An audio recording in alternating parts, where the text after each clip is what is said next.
Welcome back to our channel. In today's video, we'll be discussing how to disable the Hide Windows Features option in Windows 10.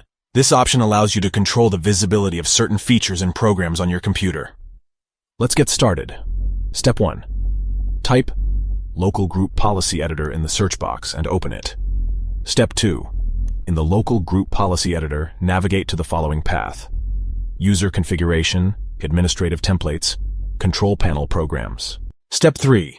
Find the Hide Windows Features option and double-click on it. This will open a new window where you can configure the setting. Step 4.